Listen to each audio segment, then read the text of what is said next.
Hello and welcome to What Makes America Tick. I'm your host, Congressman Troy Carter, and I proudly represent Louisiana's best place in the country, if I say, City of New Orleans, a great state, Louisiana, the 2nd Congressional District.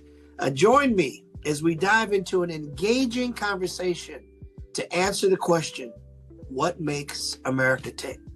It's critically important that we have a good time while talking about these important issues. We're very fortunate to have with us today someone who is an expert.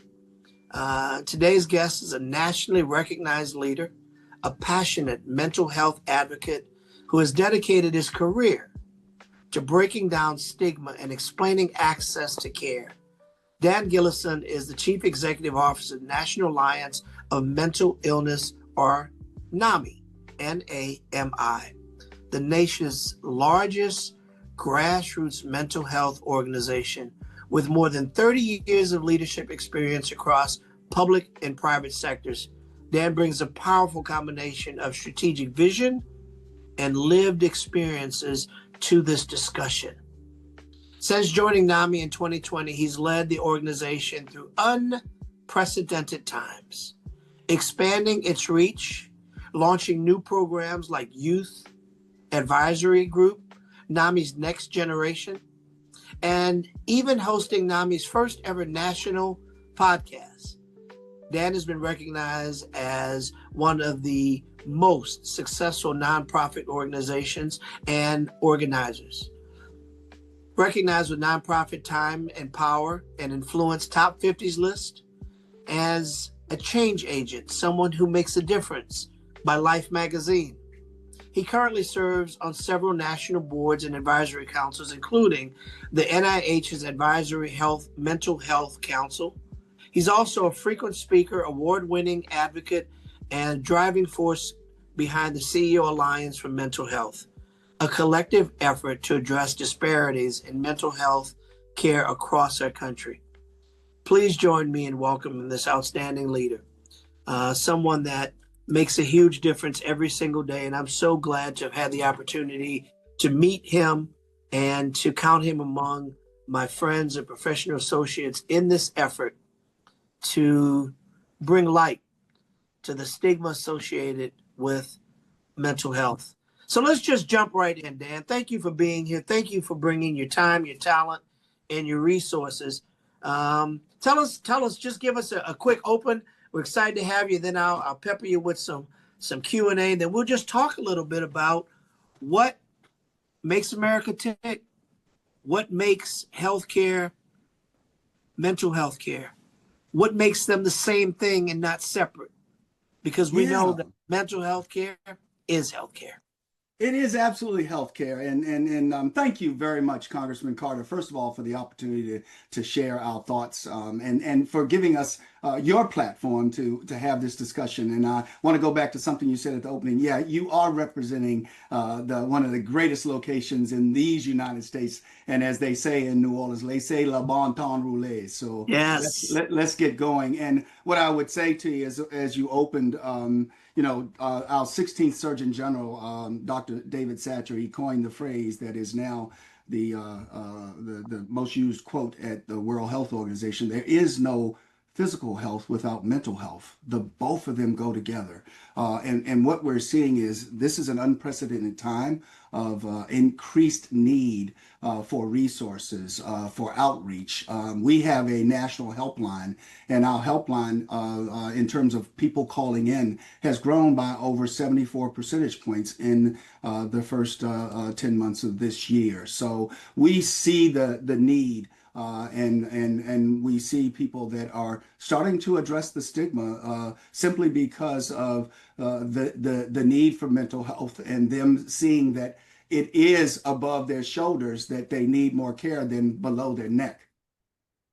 That's exactly right. And how do you deal with the stigma that so many people feel? Oh, if I'm depressed, if I've got anxiety, though I don't want to talk about that.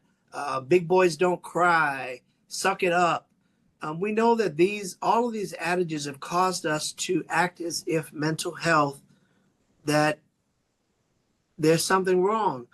It's nothing any more wrong than if you have a headache, if you have diabetes, you have high blood pressure, you take a pill, you see a doctor, you exercise, you change your diet, you talk to someone. All the same things apply for mental health, doesn't it? It absolutely does. And Congressman Carter, you shared something that I have kept with me since being at a conference with you, a men's conference. And you know, men are the last group to share their mental health, or that they're navigating something. They always have to be strong. And we're always judged by the cover of our book. And you took us in the table of contents and the chapters. And I remember something you said. You asked the gentleman in the room, you said, let me ask you about your vehicles, your cars, your SUVs, or whatever. He says, when that light comes on that says check engine, check oil, check windshield wash, check this, you either go get it checked or you check it. So what are you doing when your lights go off in terms of something is not necessarily working for you? We do see it changing, but it's changing because of leaders like you who are stepping in, stepping up, and challenging us to have the conversation and to recognize that it's okay to not be okay. I would offer to you that just with 988, while we have done a poll, NAMI's done a poll to see what does it look like across America in terms of Americans knowing about 988. It's only been around since 2022, but I would offer to you that in our poll, what we discovered is that 67% of Americans know about it. That leaves us that other 33%. But we also have other communities that in that 33% that don't know about 988. And that is one of those things we need for people in need, whether it be mental illness or substance use abuse or suicide or suicidal ideation. We need to make sure that we are increasing the number of people that know that they can dial, punch 988 to get a certified crisis counselor to help them. And that 988, we know that there's some 60.5 million people that utilize this resource. We also know that we should let people know that it's absolutely free of charge. There's no fee associated with it. No one will track you. No one will ask who you are. No one will ask where you live. No one will copy down your number or your resources. They're simply there at that 3 a.m., 2 a.m., 10 p.m., 2 o'clock in the afternoon moment when you just need someone to talk to. You just need someone that can offer you some direction, that can be at that moment when you're contemplating hurting yourself or hurting someone else, that someone's there to listen, to give you some direction. Now, if you want further help, if you'd like to be directed to a doctor, if you'd like to be directed to a counselor, they can help you. But if you just want them to listen, they can do that too. What's the greatest challenge you have in NAMI seeing and maintaining and expanding this service, especially with potential staffing and budget cuts at the Substance Abuse and Mental Health Services Administration, SAMHSA? You know what? Thank you for that question, and also for sharing with the audience the real intent of 988, Congressman. The challenges are continued funding. We have seen continued investments in 988 at the federal, state, and local level. With that said, as well as the philanthropic level. With that said, where is it operationalized? It's operationalized through SAMHSA. What our concerns are is that as we've seen the cuts and the reductions in force at SAMHSA, we're very concerned that legislation that actually was passed and signed by President Trump's first administration is now going to be reduced at a time when it needs to be increased. And we're very concerned that with these cuts, SAMHSA's workforce was about 1,000 all up, all in, and almost 2/3 of that staff have left either by their own decisions or by reductions. And we're very concerned about 988 at a time when it's needed most. We also know that there's some talks with NDH uh, uh, um, within HHS rather, that could possibly look at reorganization and eliminating SAMHSA altogether. Travis, Yeah, and we strongly support, NAMI strongly supports the efforts to reduce government waste and increase efficiency. So we applaud the administration in terms of that. However, we're very, very concerned about that consolidation and what that looks like, because we don't see we don't see the investment. We don't see the way forward in terms of providing the services to the communities that need it from the standpoint of mental health, mental wellness, mental illness, as well as substance use disorders. And that is really why Congress created SAMHSA. That's why they created SAMHSA. So with this proposed reimagining, we're very concerned about what that would look like, and would love to understand better how we keep moving forward on that which SAMHSA was created to do well. as someone who is immersed daily in the efforts of eradicating mental health and providing resources those who are suffering with mental challenges or mental health balance. We know that it's more real than not.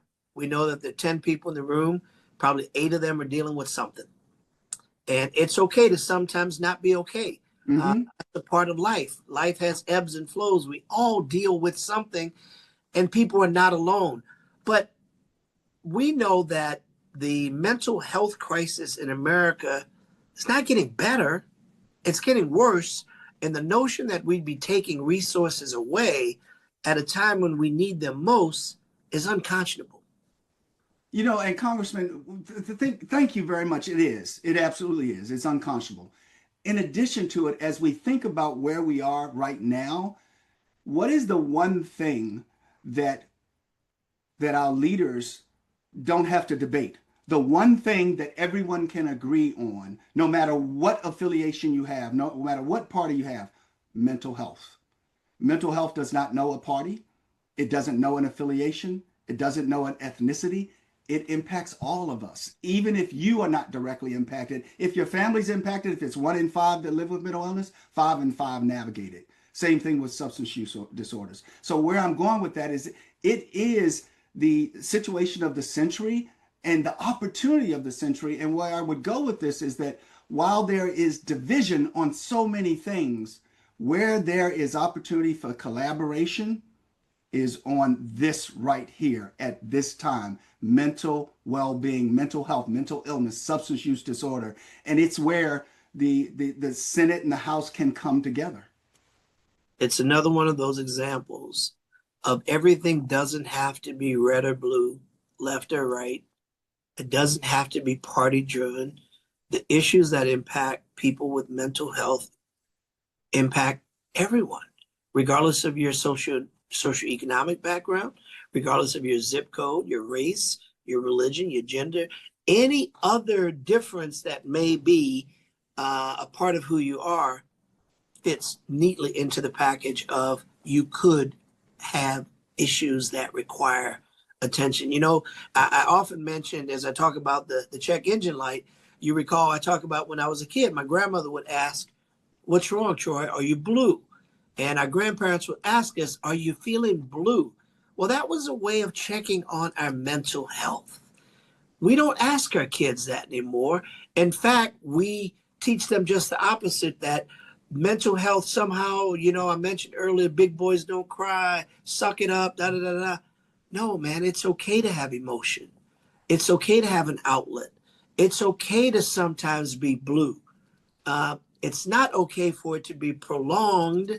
It's not okay for it to go unaddressed.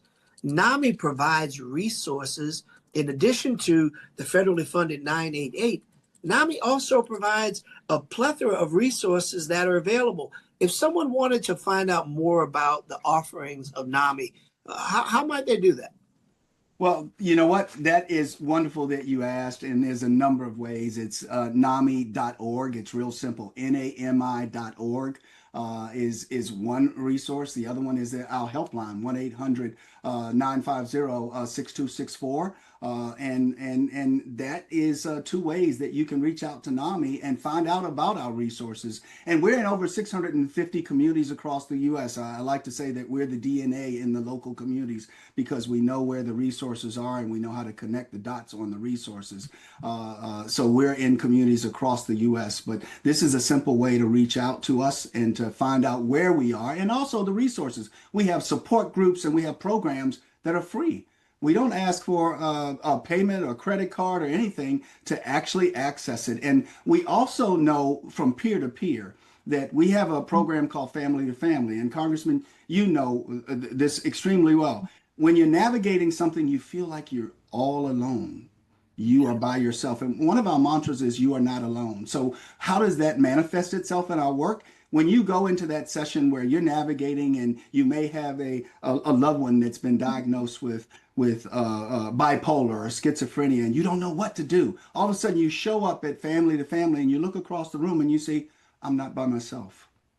I'm not by myself. There's someone here. And what we do, facilitated conversations about the right language. What are the tools? What kinds of things can you do? So that's a part of what we offer, and that's how you can reach out to us. You said two very important things I want to go back and zero in on because I want Mhm. our viewers and our listeners to really get this. You are not alone.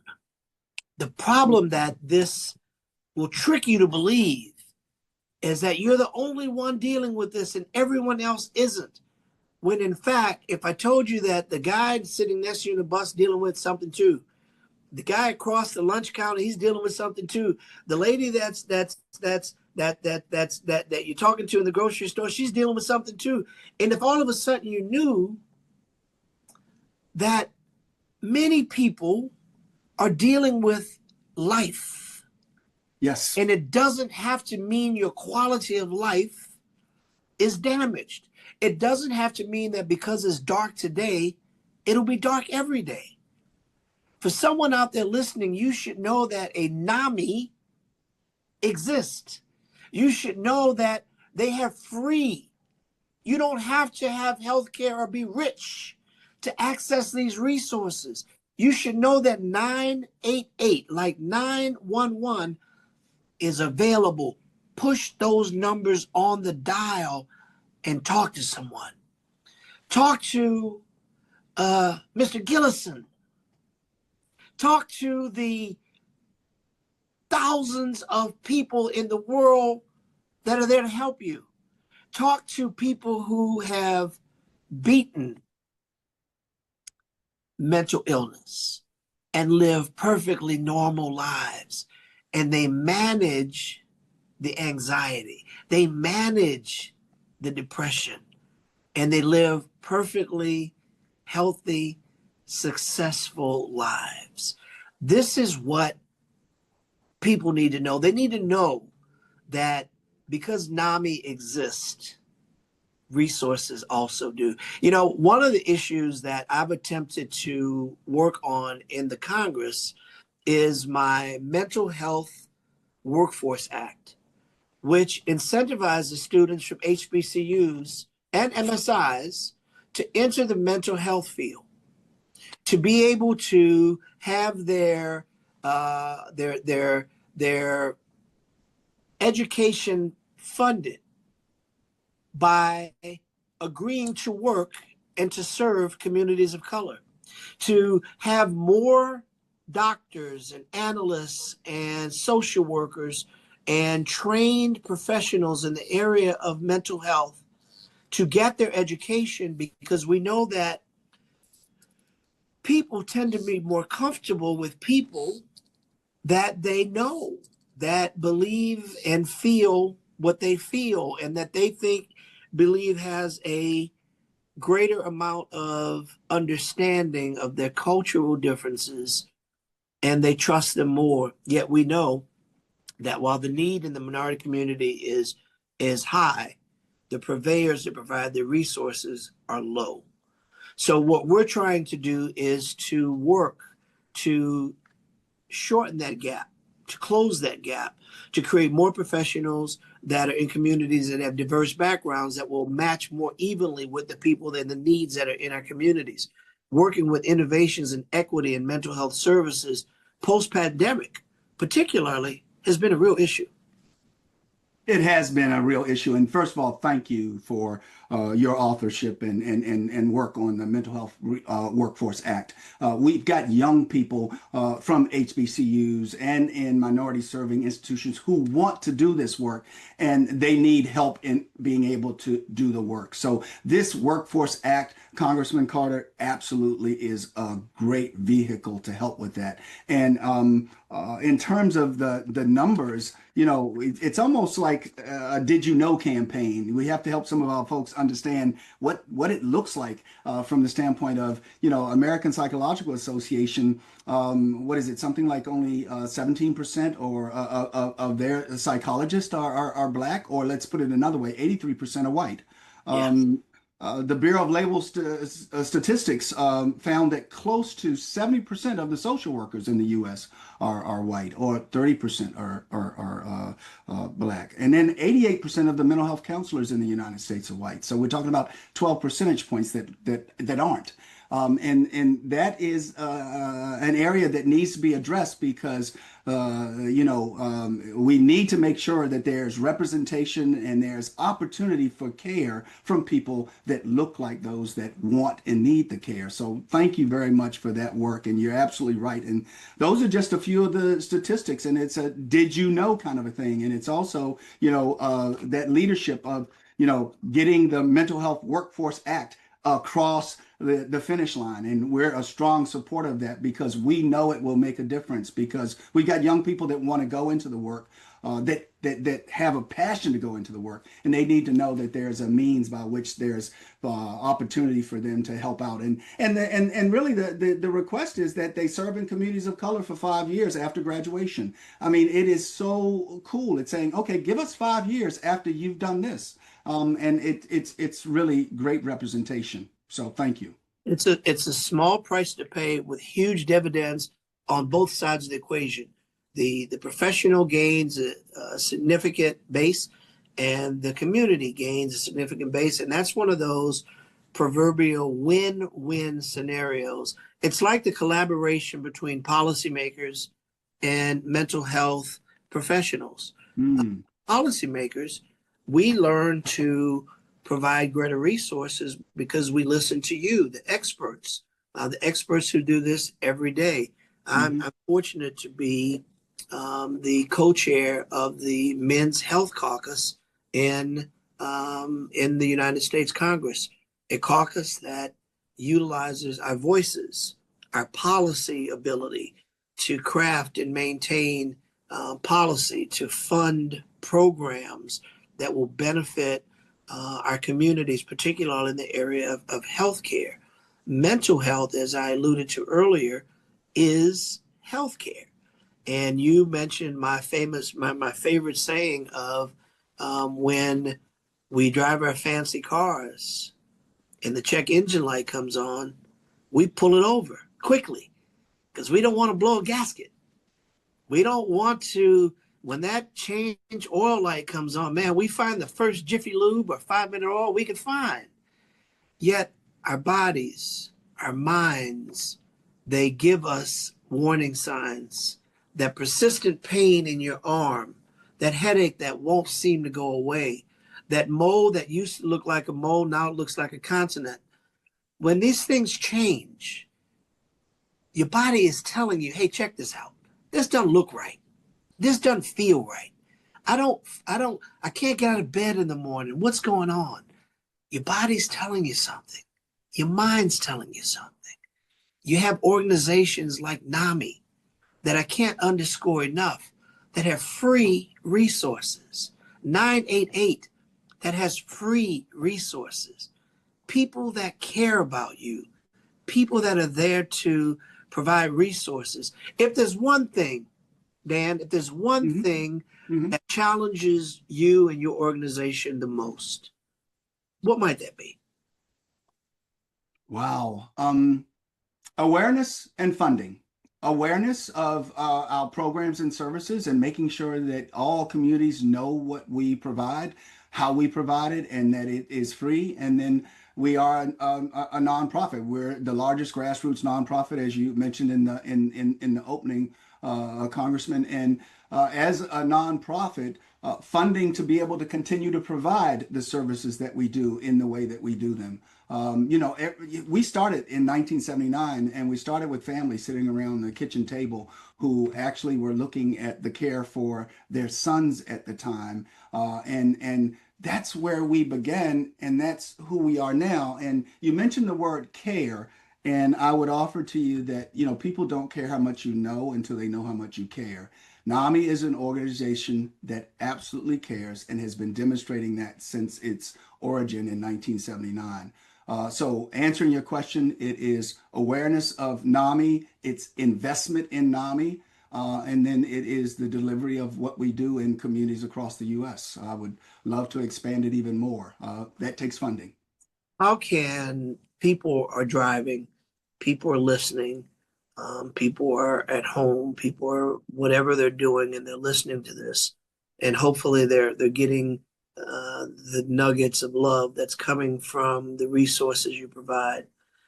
For those who are out there, that may need your services, tell them again how they can access you, and then two, the people that want to help you provide resources who don't know NAMI exists, but maybe they'd like to have some paraphernalia or access to your website to know how to access these resources. Because people are driving or they're home.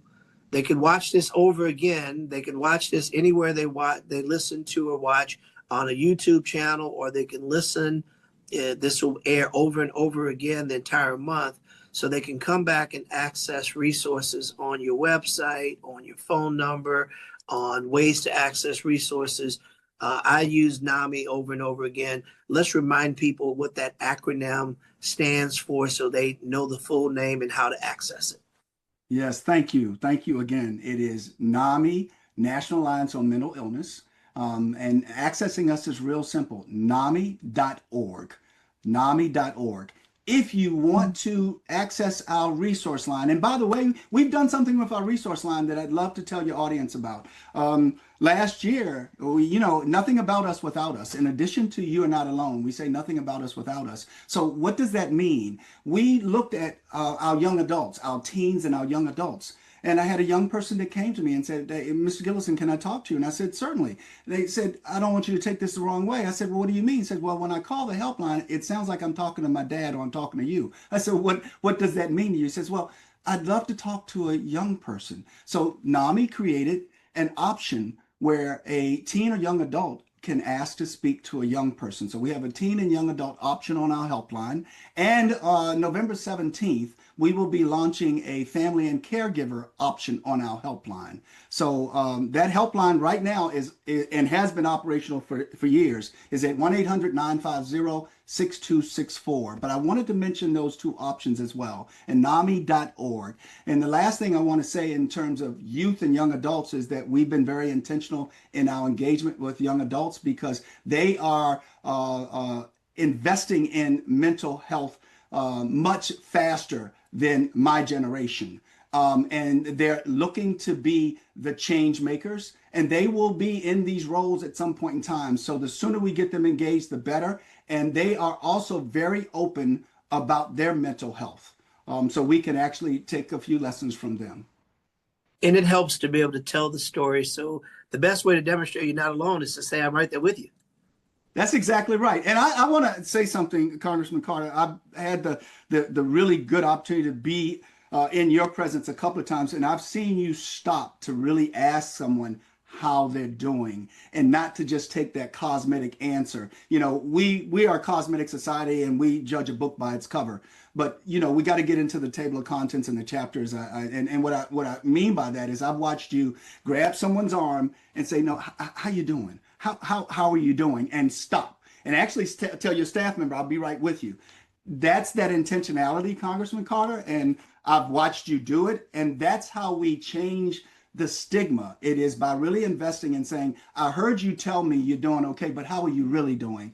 And I've seen you demonstrate that yourself. So thank you.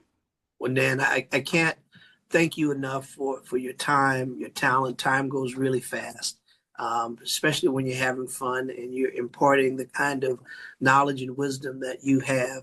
I cannot tell you how much I appreciate our friendship, appreciate the incredible work that you and NAMI does in the community.